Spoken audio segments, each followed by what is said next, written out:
It's 1930. You're standing outside a small clinic in Dresden, Germany. The building looks ordinary, red brick tall windows, a brass nameplate by the door. Inside, a surgeon is about to perform a procedure that has never been done before. Not officially, not with a name, not with any real medical framework to support it. The patient on the table is a painter, a quiet, gentle person who has spent the better part of 30 years feeling like the body they were born into belonged to someone else entirely. Like wearing a coat that was made for a stranger and being told every single day that it fits perfectly. It does not fit.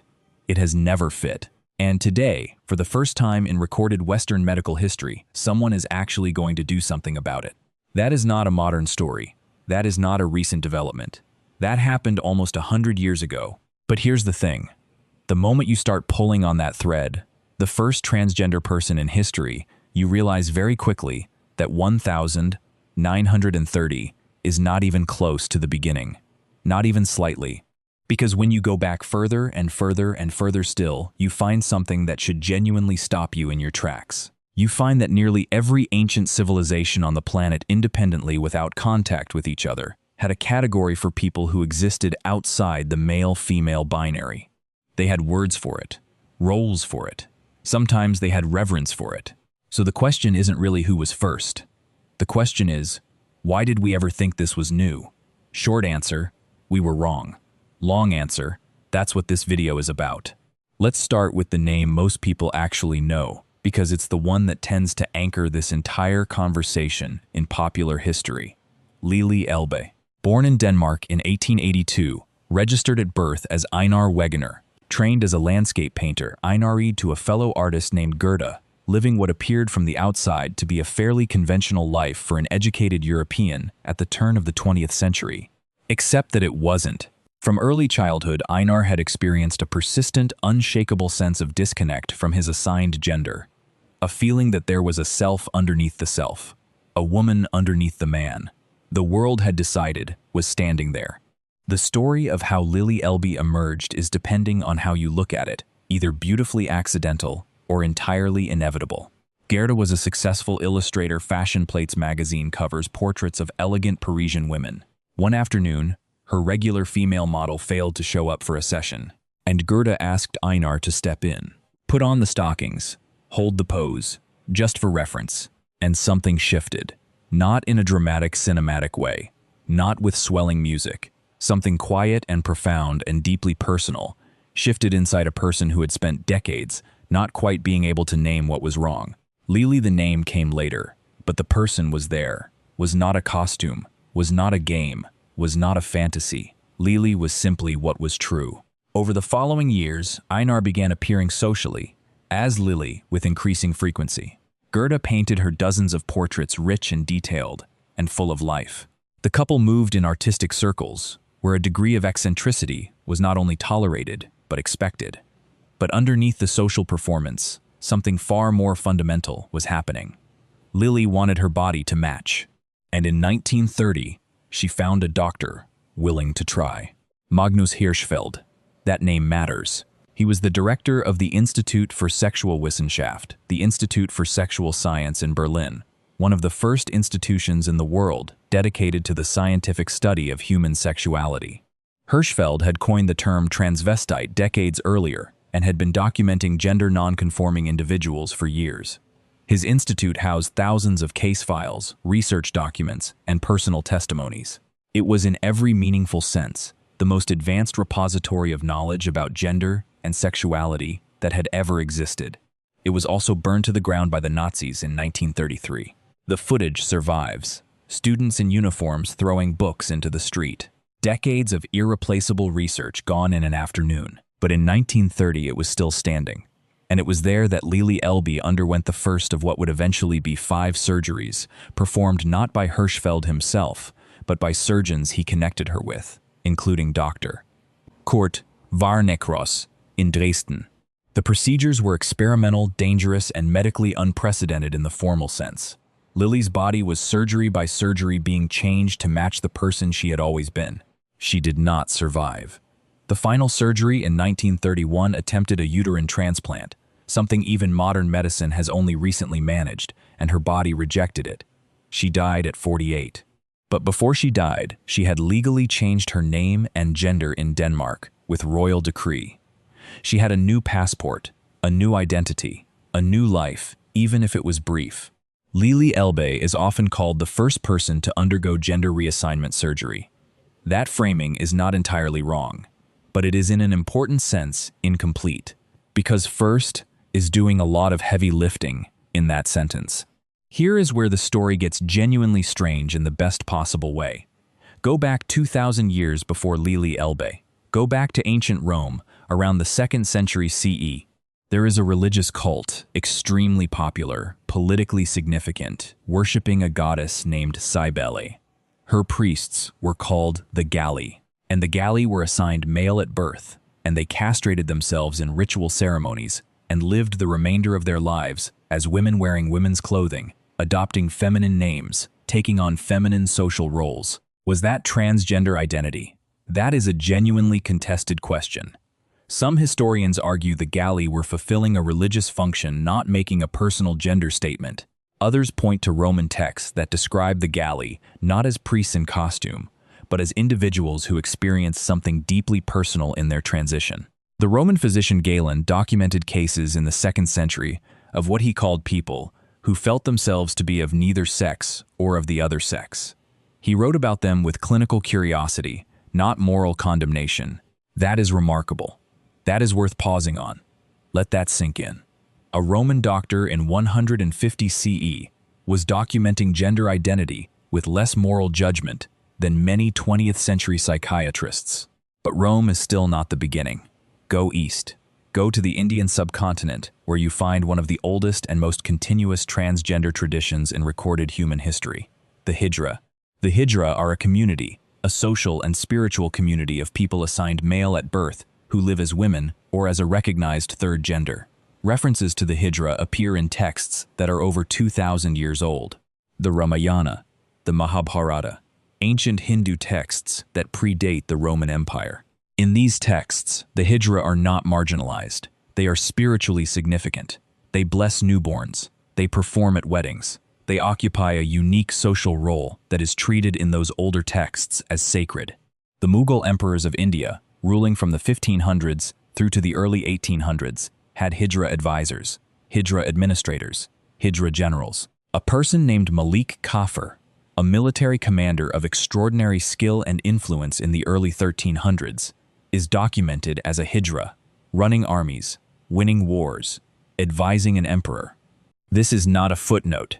This is not a marginal detail. This is a continuous, documented, socially integrated tradition of gender identity that runs for at least 2,000 years, probably longer, in an unbroken line into the present day.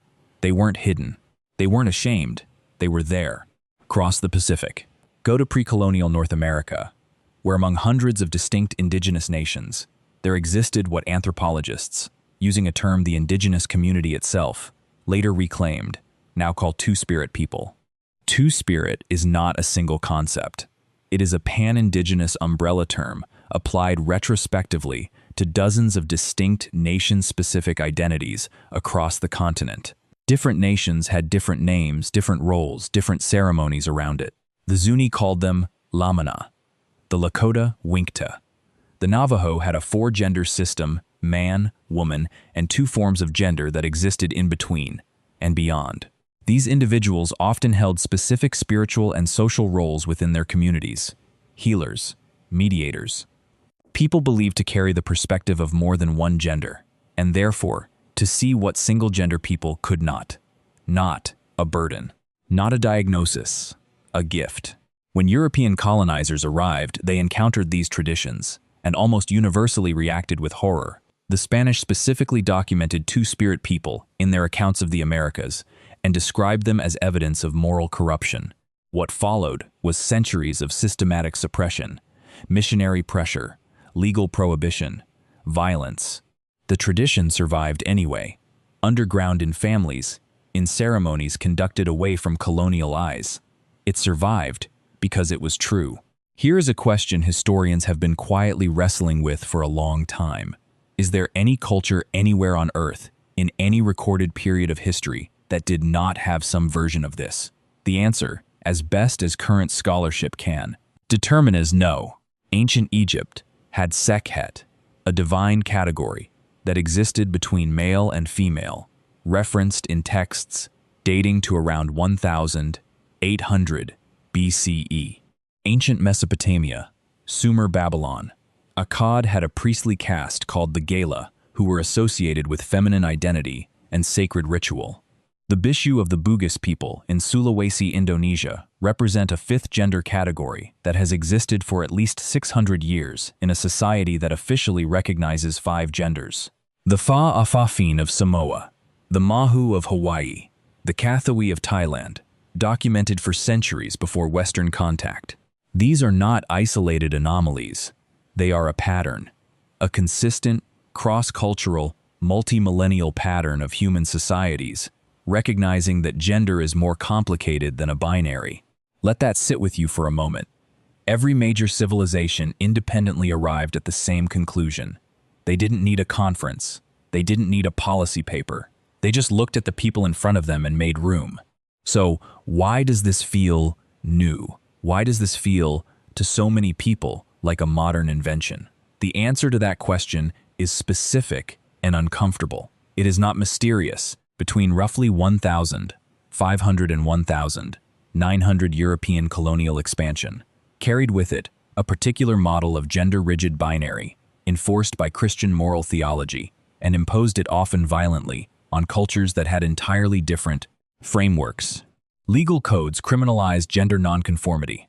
Missionaries described indigenous gender traditions as sinful. Colonial administrators disrupted and dismantled the social structures that gave third gender and gender nonconforming individuals their roles and protections.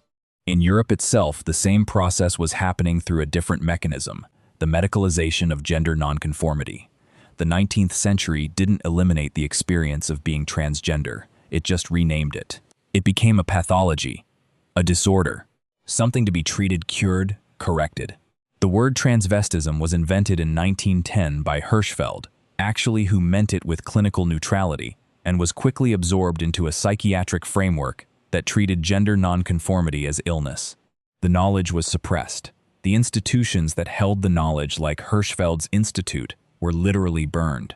And then in the mid-20th century, the knowledge started coming back.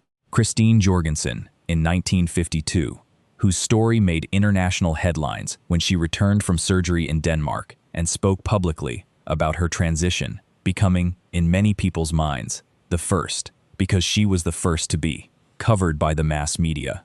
Jan Morris, in 1972. Renee Richards, in 1977. A slow, steady, visible accumulation of stories that had always existed but had never been allowed to be told at scale. That is not a history of invention. That is a history of suppression and reemergence.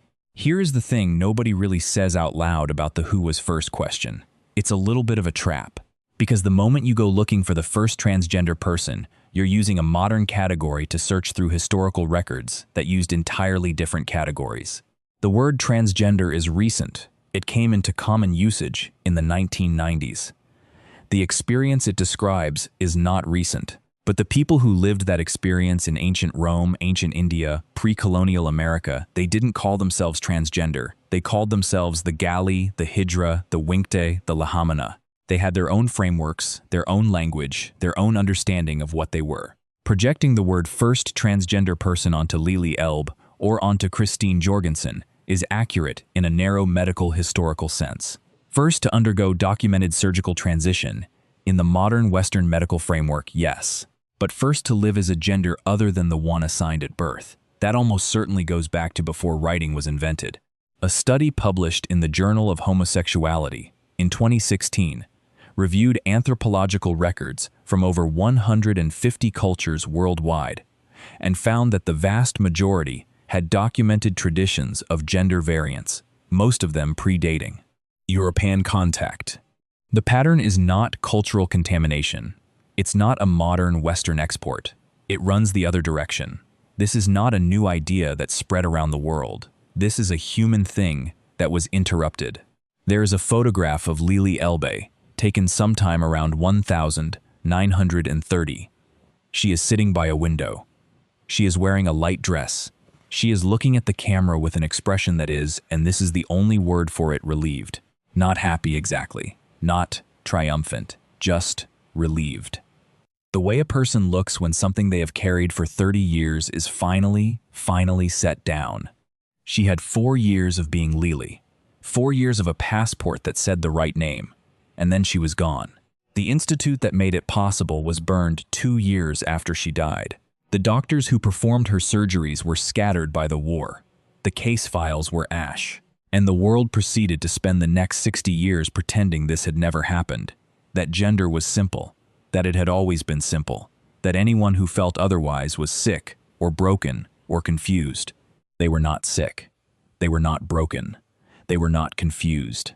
They were, in fact, part of the oldest and most consistent pattern in human social history.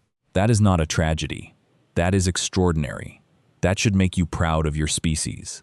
Here's the philosophical question that all of this eventually leads to, and I think it's worth sitting with it before we close. If every human civilization, separately, without collaboration, arrived at the recognition that gender is not strictly binary, what does that tell us? One possibility is that it tells us something about culture, that societies, when left to their own devices, tend to make room for complexity. The binary was not the default. The default was nuance. Another possibility is that it tells us something about human biology itself. Gender identity, the internal, persistent sense of who you are, appears to be deeply wired. Twin studies suggest a heritable component. Neurological research has identified structural differences in the brains of transgender individuals that align with their identified gender, not their birth-assigned sex. This is not a settled science, and the research continues. But the direction of the evidence is consistent. This is not a choice. This is not a trend. This is a feature of the human organism that appears in every population at a consistent rate across all of recorded history. The question isn't why transgender people exist. They have always existed. The question is why we keep being surprised by that. So, who was the first transgender person in history? The honest answer is, we don't know. We can't know. They lived before writing. They lived inside cultures that had words for what they were, that we've since lost. They lived in the ash of the Institute for Sexual Wissenschaft. They lived in case files that no longer exist. What we do know is that Lili Elbe walked into a clinic in Dresden in 1930 and came out across 4 surgeries over the course of a year, as herself. What we know is that 2,000 years before that, the Galli shaved their heads in the temples of Cybele, and the Roman streets didn't swallow them whole. What we know is that a Hijra general commanded armies for a Delhi sultan in 1310, and the records of that are still there, still legible, still true. The story is older than the word for it, and the word, when it finally arrived, was just catching up. Your ancestors, all of them, every civilization you can trace a line back to already knew this. They had already made room. The question worth asking isn't whether this is natural. Everything in the archaeological record says it is. The real question is, if you could go back to any of the moments we talked about today, standing in a Roman temple or in a Mughal court or outside that clinic in Dresden, which one would you want to see? Leave your answer below. I'll read every single one.